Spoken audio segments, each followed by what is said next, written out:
Assalamualaikum warahmatullahi wabarakatuh. Astagfirullah Muhammad sallallahu alaihi wasallam. Husanil al-Habib bin Umar al-Idris Sunnah Husan abana umatina wajatina satana sunnah syumma syahina Husanil mahadina lasqiya malam talami lima sabiwan Lillahi ta'ala lahumul fatihah Bismillahirrahmanirrahim Bismillahirrahmanirrahim Alhamdulillah alamin Iyyaka na'budu wa iyyaka nasta'in Shiratal mustaqim. Bismillahirrahmanirrahim. Halaman 28 nomor 12. Al-qanaatu. Salah satu hal yang harus kita lakukan untuk melancarkan rezeki ada al-qanaah. Qanaah itu merasa cukup. Kalau bahasa kita hemat gitu ya, dan bahasa yang lain hemat atau merasa cukup. Al-qanaatu utawi qanaah iku magnetis rizki, jadi magnetnya rizki. Sikap qanaah merasa cukup sehingga kita bisa hemat, itu bisa menjadi sarana untuk menjadi datangnya rizki. Wahakadha wajatuha, begitu juga wajatuha nemu sapa ingsun ha ing qanaah fi kalami al-Habib Alamah Ahmad bin Umar bin Zain Ibnu Smith radhiyallahu an. Suma akibat dzalika biqauli wa mafhumu dzalika utawi pemahamane tadi iku anal harsa saat temene sikap rakus iku yub itu. Sebaliknya sikap rakus itu yub itu menjauhkan arizqa ing rizki. Wakila lan disampaikan fil qanaati anaha iku qaidul maujudi, yaitu memegangi yang kita punya, wasaidul mafkudi, dan mencari sesuatu yang tidak ada. Wahia utai qanaah iku antaknaa ento merasa cukup nafsaka apa nafsuka dirimu birido kelan sifat ridho bil maujudi kelawan sesuatu yang ada. Wa antaj'ala lan ento menjadikan sapa sira himmaka ing tujuanmu fil istidadi ing dalam mempersiapkan diri lil akhirati maring akhirat. Qanaah itu artinya kita merasa cukup dengan yang kita punya. Jadi sehingga kita bisa bersyukur, alhamdulillah sudah bisa begini. Sehingga kemudian pikiran kita itu, karena kita persoalan duniawi merasa sudah cukup, sehingga pikiran kita itu bisa ke ukhrawi. Nah, sikap merasa cukup, tidak rakus, itu bisa membuat rezeki kita justru menjadi lebih banyak. Masih ingat wong Jawa bilang rezeki itu kayak bayangan. Bayangan itu semakin dikejar, dia akan lari. Tapi semakin kita tidak peduli, bayangan itu justru akan ikut kita. Nah, rezeki juga gitu. Kalau kita merasa cukup dengan yang kita punya, kita akan bisa bersyukur. Dengan bersyukur itu, maka kemudian rezeki justru akan bertambah. Sebaliknya ketika kita rakus, merasa kurang maksudnya, maka kemudian kita tidak pernah merasa cukup. Sehingga kemudian apa yang ada itu menjadi tidak muncul, tidak tampak. Lah wong Jawa kan sering mengatakan rumput tetangga lebih hijau tampaknya. Itu yang kemudian kita melupakan apa yang kita punya. Padahal di halaman kita, rumput kita tidak kalah indah dengan rumput tetangga. Tapi kita kemudian tidak menyadari bahwa kita itu punya lebih kekayaan. Wa fassara hadza qalu man sapane wong, anak hadis Nabi begitu. Man sapane wong kanat kang ana opal akhiratu, akhirat iku himmatahu, himmahu menjadi tujuan iman. Siapa yang kemudian fokusnya itu justru akhirat, ja'ala mongko bakal menjadikan sapa Allah hinahu, merasa cukup sapa man fi qalbi ing dalem hatine man. Siapa yang kemudian justru akhirat itu menjadi tujuan hidupnya, maka segala hal yang terkait dengan materi duniawi justru menjadi ikut pada kita. Wa jama'a lan akan ngumpulaken sapa Allah hale ing atase man samlahu ing kebutuhan iman.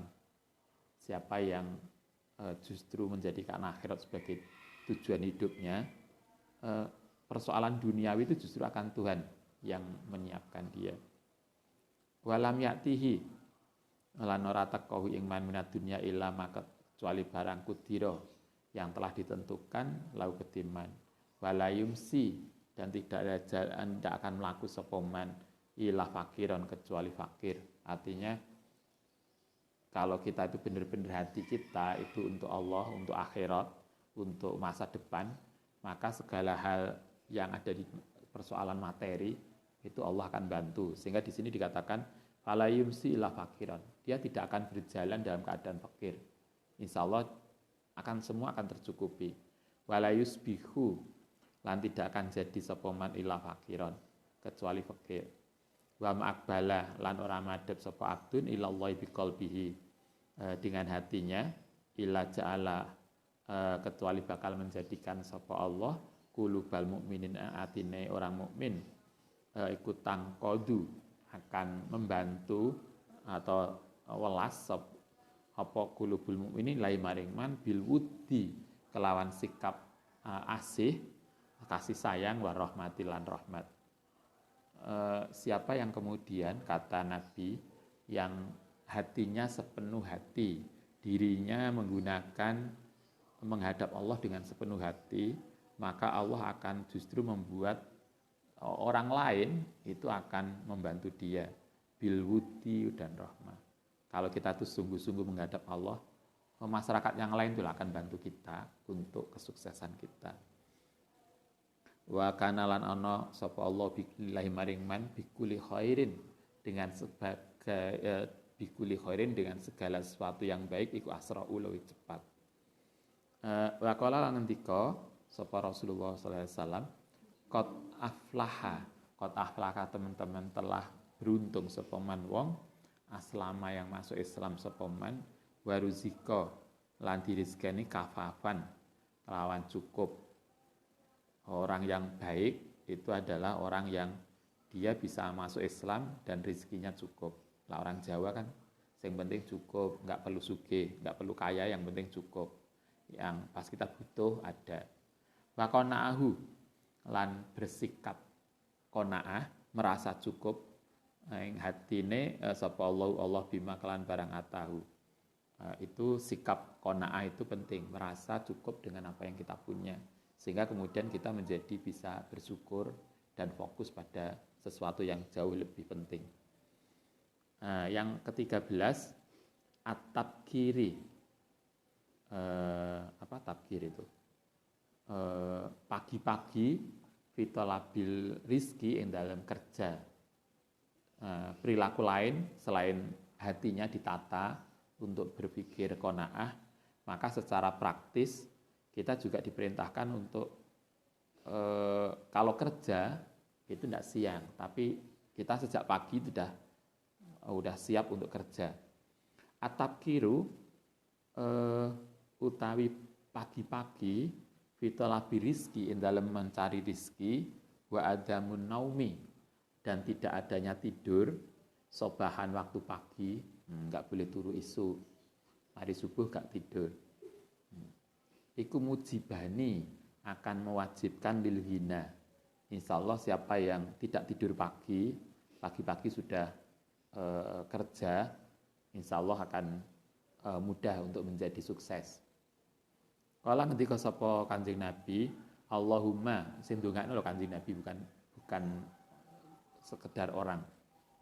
Nabi mengatakan doakan untuk kita begini. Allahumma barik mugi ngasih berkah sapa Tuhan li ummati maring umatku fi bukuriha ing dalam waktu pagine umati. Siapa yang sejak pagi sudah beraktivitas, maka insya Allah dia mendapatkan berkah.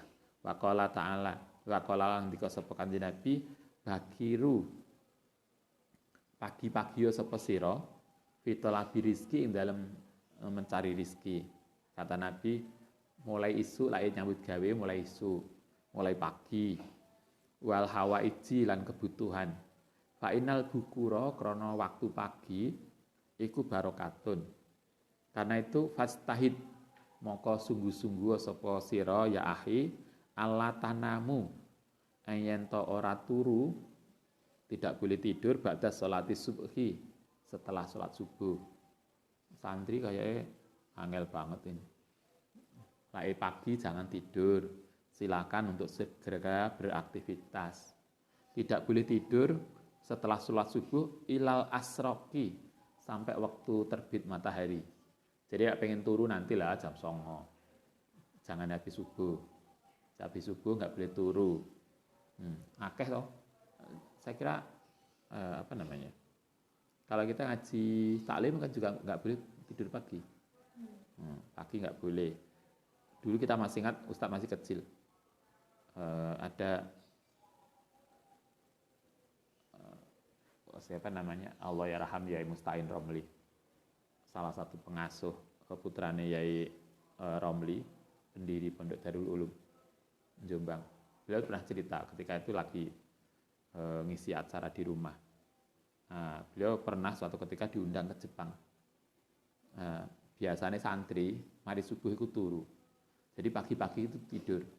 Oleh panitia itu ditanya, apa dia sakit kok tidur? Mau dipanggilkan dokter. Karena pagi-pagi kok tidur itu aneh, kata beliau. Di Jepang itu aneh, itu cerita beliau ketika itu. Jadi ketika panitia menghubungi dia masih baru bangun itu langsung panitia bingung mau nyarikan dokter karena dipikir nggak sehat. Nah kita yo iso kabeh ini. Kita tahu nggak boleh tidur pagi, habis subuh bukan waktu yang tidur. Kalau banyak kitab kita tahu. Tapi yo santri yo angger mari subuh turu. Boleh tidur setelah terbit matahari. Jadi mungkin jam 8, jam 9 pengen turu, bukan subuh. Hakot kila innal arzaqo, saat temani rizki iku tuksamu dibagi ba'da sholati subuh. Jadi rizki itu oleh pangeran malaikat itu dibagi mulai sejak pagi. Nah, sehingga kita tidur gak bagian. Coba ayam itu isu tangi bolak-balik minta keluar. Karena pagi itu kan segar. Kita enggak, mari ngetokno ayam, saya ngetoknya turu. Banyak hal yang kita itu diajarkan untuk tidak tidur pagi. Wakana lan ono sapa as-salafu, ulama salaf iku yanhauna melarang anin naumi saking tidur ba'da sholati subhi, setelah sholat subuh. Para ulama dulu juga melarang habis subuh tidur. Ada hadis yang itu di catatan bawah itu, hadisnya mengatakan gitu. Naumus suhbati utai tidur pagi iku yamna'u bisa mencegah rizqa ing rizki. Di catatan bawah itu kan ada hadis naumus suhbati yamna'u rizqa, bahwa tidur pagi itu bisa menghalangi rizki. Mungkin kalau kita PNS karena masuk jam 8 isuk turu. Nah, jadi guru. Coba kalau kita ke pasar, kalau kita pekerjaan kita pasar. Wong pasar itu kan subuh seneng pasar. Kalau kemudian habis subuh tidur, nanti neng pasar jam 09.00, sing belanja kan udah pulang. Kan begitu. Mulane Nabi ngajarkan naumus suhbati, tidur pagi itu bisa menghalangi rizki karena kita gak bagian. Salah satu hal pagi sudah beraktivitas. Wayakuluna lan padha ngucap sapa ulama salaf bi annahu sak temene tidur pagi iku yurisu, bisa mewariskan al-faqra ing kefikiran. Wa huwa iku mujarrabun, sudah diuji coba. Jadi ini tadi bahwa tidur pagi itu membuat fakir dan seterusnya, itu sudah banyak percobaan, sudah banyak dibuktikan secara empirik. Habit tabkiri lan kelawan pagi-pagi iku tadhuru menjadi tampak apa barokatul auqati, barokahnya waktu. Lah kita sejak pagi beraktivitas itu kan kita sudah banyak aktivitas ternyata masih pagi. Coba kalau habis subuh tidur tangi jam 8, baru bangun wis siang. Tiba-tiba, masuk kok siang ya? Padahal baru bangun. Artinya sudah banyak waktu yang kemudian lewat. Watakdi bidalika apa kasrotun. Watakdilan bisa dilakukan, bisa melakukan sapa sira bidalika kelawan tadi pagi-pagi kasrotan ing banyak minal hajati saking kebutuhan. Kalau kita sejak pagi bangun, sejak pagi beraktivitas, maka banyak hal, segala sesuatu kebutuhan yang bisa kita laksanakan. Tapi kalau kita turu, maka banyak waktu, banyak hal yang kemudian terlewatkan. Itu tidur pagi-pagi sudah beraktivitas, itu bisa menyebabkan rezeki kita lancar. Yang ke-14, adiyafah, silaturahmi. Ziyafah itu bertamu asalnya. Maksud kita adalah silaturahmi. Kala ngendika sapa Rasulullah sallallahu alaihi wasallam li Zabiri, ya Zubair, li Zubairi maling Zubair, inna mafatih rizki, sak temene kunci rizki iku biizaril arsi, ana ing sesuai dengan apa yang ada di dalam catatan di aras. Yunzilu, menurunkan sapa Allah li ibadi maring hambanya arzaqahum ing atase rizkine mereka ala qadri nafaqatihim, sesuai dengan kadar kebutuhannya. Rizki itu kata Allah, kata kanjeng Nabi, diturunkan sesuai dengan kebutuhan. Kalau kita kebutuhannya nggak banyak, rizki kita juga nggak banyak. Kalau kebutuhan kita banyak, Allah juga nambah banyak. Jadi, karena itulah kita kan diajarkan koyok bahasane, kalau kita misalnya hidup berdua, rezeki kita kan hanya berdua. Tapi kalau kita misalnya ngambil anak yatim, kemudian kita membantu mereka, menanggung mereka, maka rezeki itu juga akan tambah karena kita punya tanggungan anak yatim 1. Kalau kita kemudian nambah lagi punya anak 2, berarti kita punya 3 tanggungan, insya Allah kan rezeki kita juga akan bertambah. Anda bisa lihat lagi begini, kalau kita sekarang, kita jadi orang tua misalnya, kemudian saat ini anak kita 3, semua kuliah, yang 2 kuliah, 1 SMA misalnya, kita butuh biaya berapa? Maka insya Allah kan juga ada toh rezeki untuk digawe nguliahno anak. Tapi begitu anak selesai kuliah dan sudah nikah, keluar dari rumah, coba orang tua, nanti kan rezekinya berkurang juga. Karena kita sudah tidak lagi punya kebutuhan bantu anak, anaknya udah mandiri semua. Maka apa yang datang ke kita sebagai orang tua juga berkurang. Logikanya kan mestinya begini, ketika sekarang kita sekian, dengan 5 anak misalnya kita nyukupi kebutuhan sekolah, begitu anak-anak selesai kuliah kan orang tua bisa saving mestinya. Tapi kan ternyata nggak bisa juga. Kenapa? Karena kebutuhan kita hanya cukup untuk berdua, karena anak-anak sudah nikah, sudah mandiri, kebutuhan kita hanya hidup berdua suami istri. Ya kebutuhan kita ya hanya itu. Karena itu Kanjeng Nabi mengatakan rizki kita akan sesuai dengan tingkat kebutuhan kita.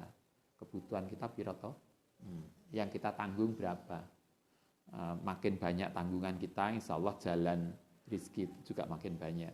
Makin sedikit ya berkurang. Lebaran kemarin Ustadz ketemu salah seorang keluarga. Keluarga itu sederhana banget.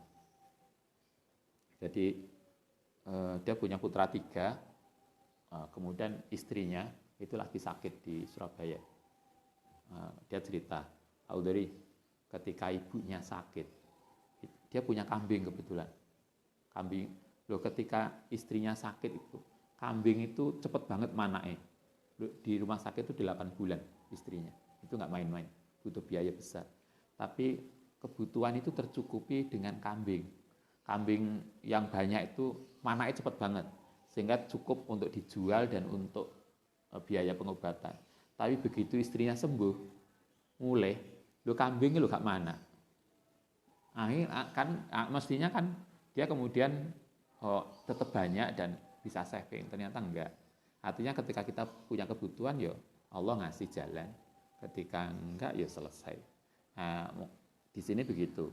Rizki itu ala qadri nafaqati. Faman mongko sapane wong kasura yang banyak apa tanggungan nafkahnya kasura, yuka akan banyak apa rizkine laku timen. Sebaliknya haman kolala, haman sapane wong kolala kang sedikit apa tanggungane man, ya kulila, ya disedikitkan apa lau rizkine man. Itu jadi rizki sesuai dengan konteksnya, kebutuhannya berapa. Kala ngendika sapa Rasulullah sallallahu alaihi wasallam, ad-dhaifu utawi bertamu atau kita mendapatkan tamu iku yakti datang birizkihi kelan rizkine man. Sering kita sampaikan kalau kita punya rumah, kalau Anda nanti punya rumah sendiri, kemudian sering ada tamu yang datang silaturahmi, maka berbahagialah. Karena dengan banyaknya tamu itu berarti rumah kita akan berkah. Itu satu. Yang kedua, kita berbahagia dengan tamu karena tamu itu akan membawa rezeki. Tamu mungkin nggak membawa apa-apa tamune, tetapi Allah akan ngasih rezeki sebab tamu yang datang. Mungkin dari jalur yang lain.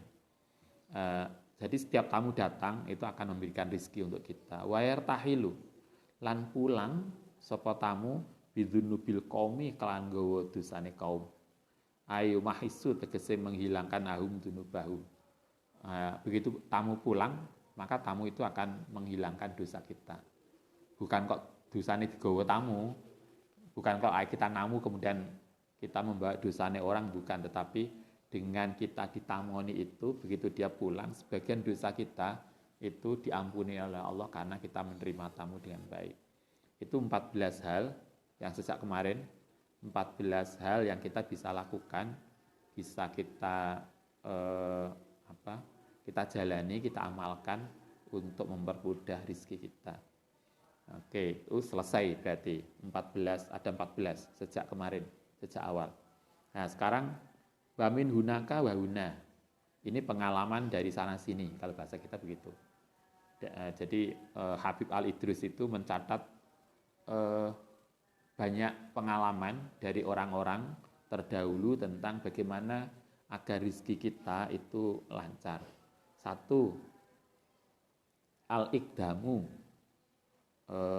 punya keberanian bi'akmali tijarati ing dalem dagang. Jadi artinya kalau kita sudah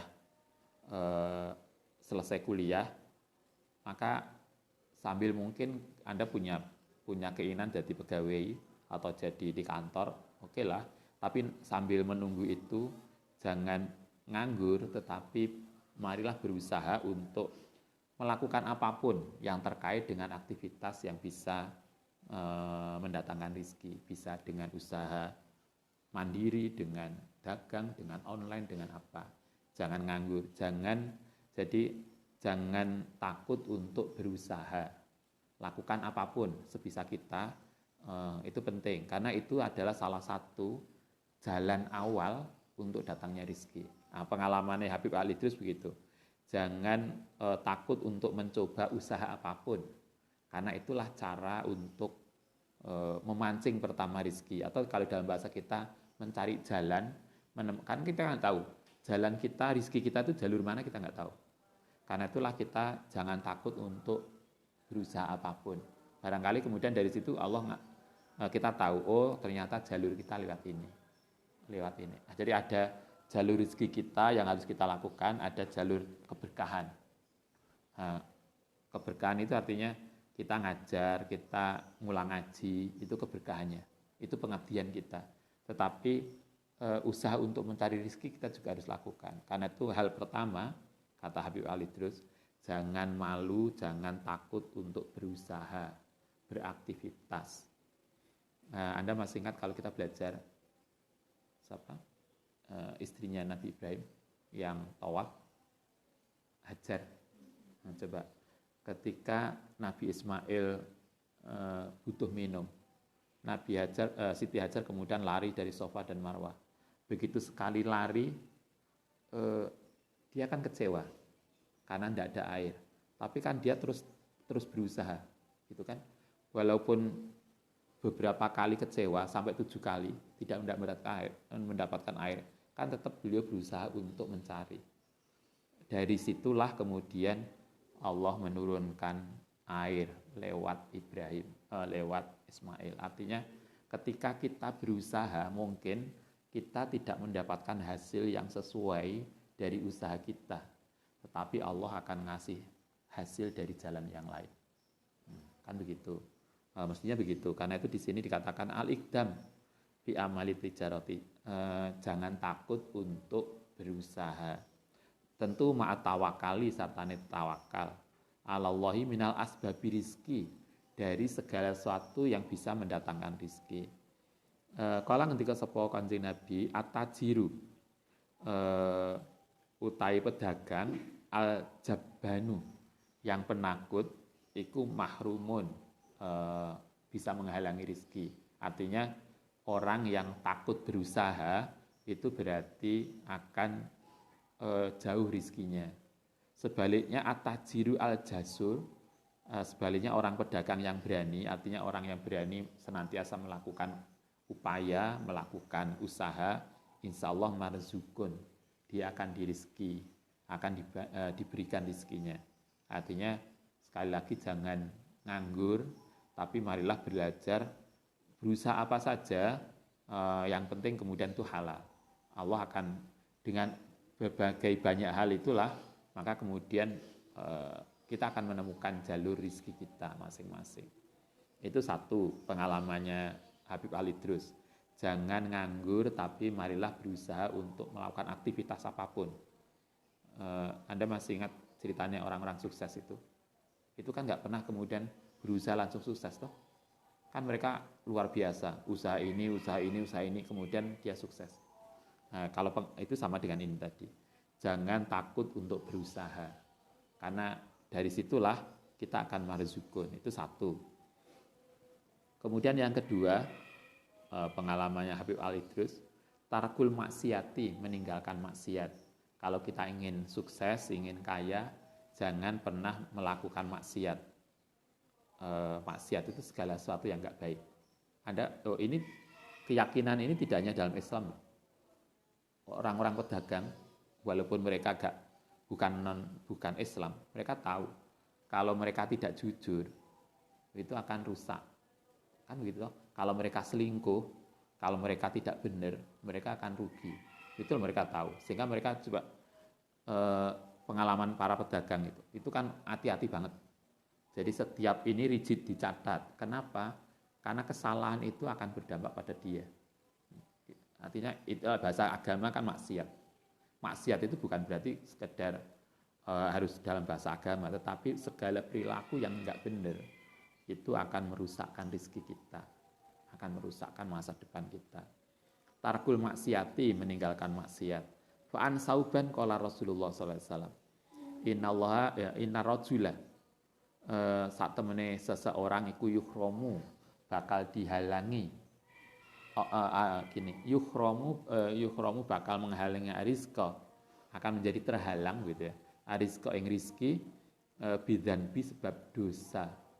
Yusibu yang ngelakoni sapa men. Katakan Nabi, rizki seseorang itu akan hilang, akan terhalangi karena perilaku tidak benar yang kita lakukan.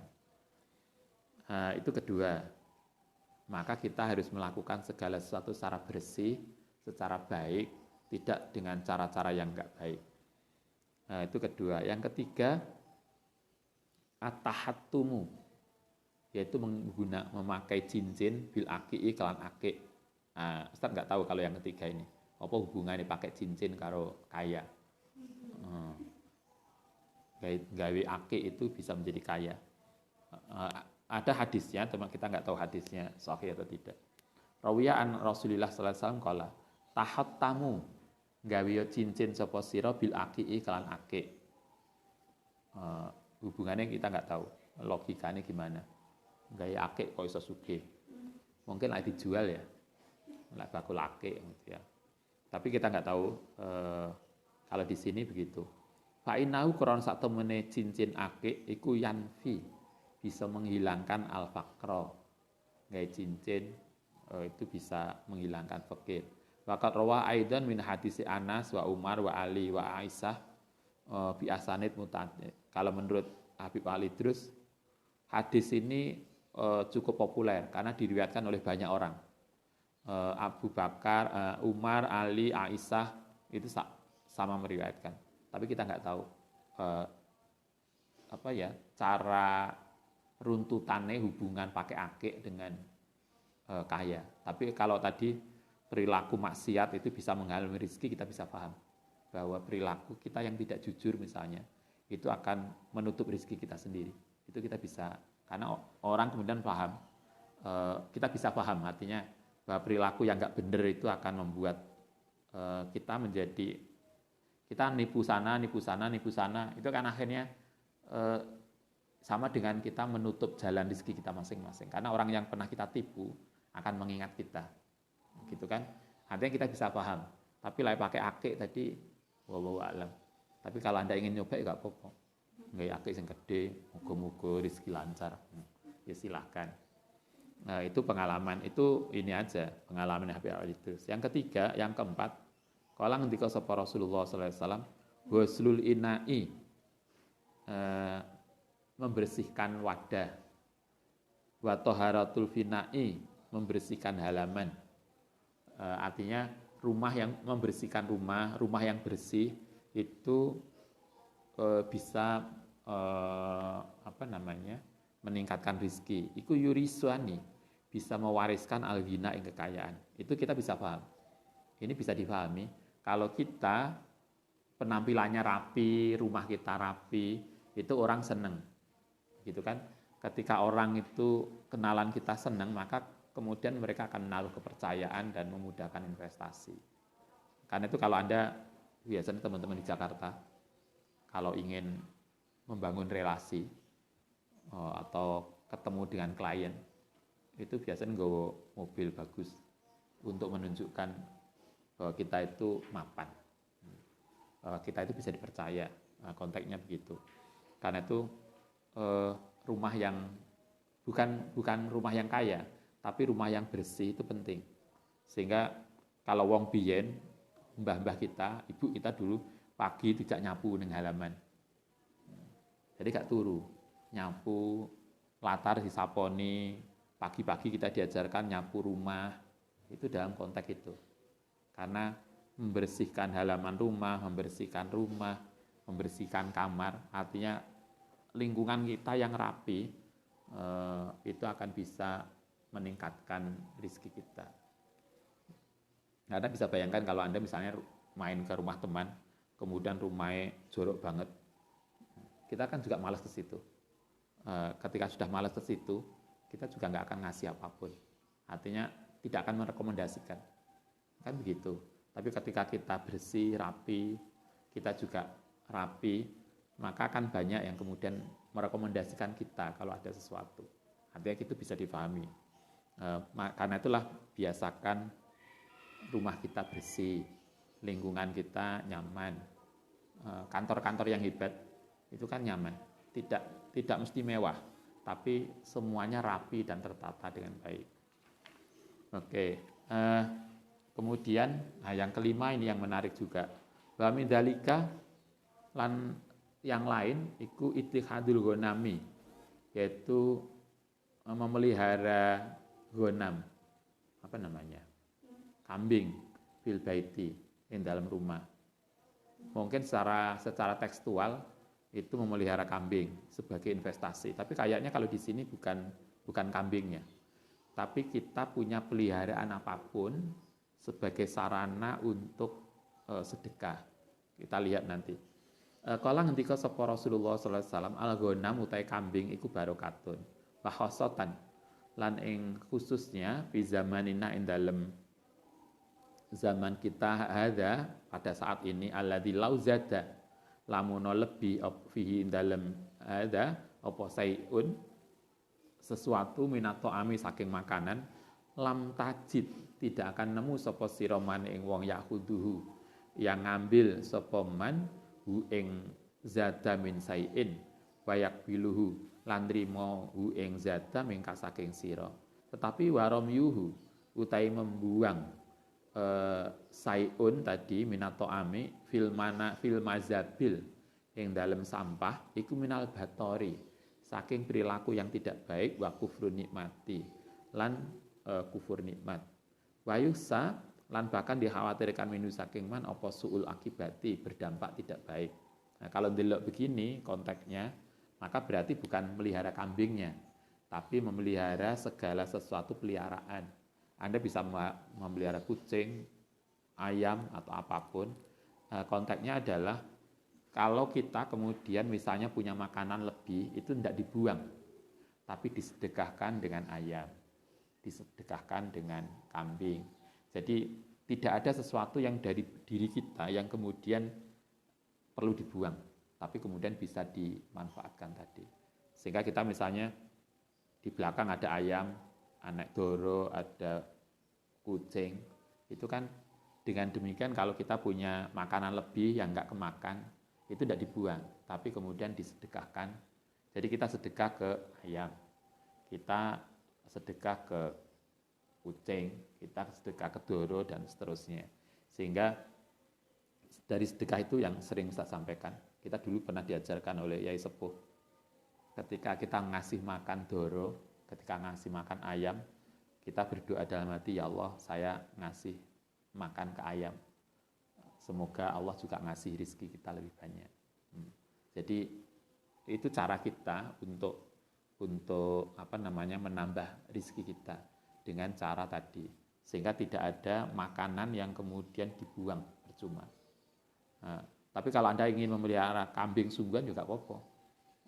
Ini kan kambing itu berkah, enggak melihara kambing juga apa. Tapi kan lain delok konteksnya, kayaknya bukan kambingnya, tapi memelihara apapun yang kita bisa lakukan sebagai satu mungkin sebagai invest, yang kedua sebagai sarana untuk kita berbagi.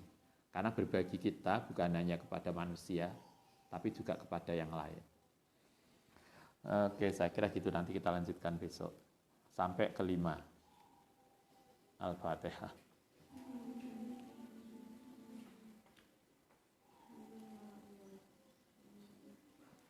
Manafa'na.